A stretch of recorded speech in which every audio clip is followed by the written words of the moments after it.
Nicolas, vous revenez sur l'affaire Piotr Pawlenski, ce personnage russe qui revendique la publication des images porno mettant en cause Benjamin Griveaux. Alors Mathieu, il y a quelques jours, si je vous avais demandé de me citer un artiste connu, entre autres pour s'être coupé l'oreille, vous m'auriez dit... Vincent Van Gogh. Bien sûr, Vincent Van Gogh, le plus célèbre des peintres impressionnistes, le génial auteur de l'autoportrait à l'oreille coupée. Sauf que désormais, dans le genre malade mental qui s'automutile, on pense à... Piotr Pawlenski. Voilà.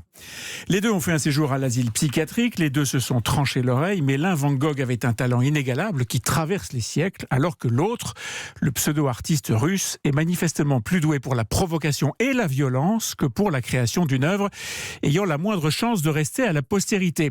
Et autant la France peut être fière d'avoir accueilli sur son territoire l'étranger Van Gogh pendant les 10 dernières années de sa vie, autant on peut se demander ce que fait chez nous Piotr Pawlenski, ce personnage aussi trouble que violent. En fait, il est réfugié politique depuis 3 ans. Oui, sauf que depuis son arrivée en France, il a tenté de mettre le feu à une succursale de la Banque de France, il a fait de la prison, en est ressorti, puis il a blessé à coups de couteau 2 personnes lors d'une rixe dans une soirée de réveillon.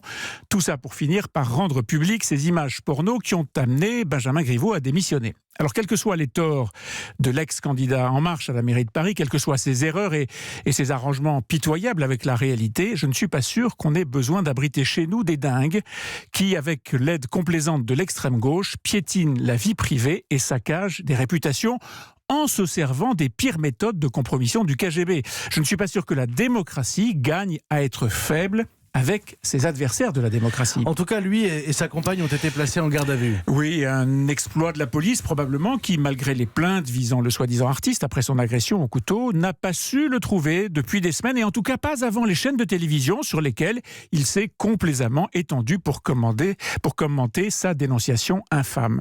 On va voir maintenant ce qui peut se produire et comment va se comporter la justice face à ce provocateur. Le droit d'asile est clair, il fait partie de ce qu'est la France, mais il est conçu pour protéger des gens ordinaires, des militants politiques ou des artistes menacés, pas des personnages dévoyés qui se drapent dans une posture droit de l'homiste ou cherchent l'excuse de la liberté artistique pour couvrir des faits qui relèvent purement et simplement du droit commun. Merci Nicolas Bétou, directeur du journal L'Opinion, votre édito tous les matins dans la matinale d'Europe 1, juste avant le journal de 8h.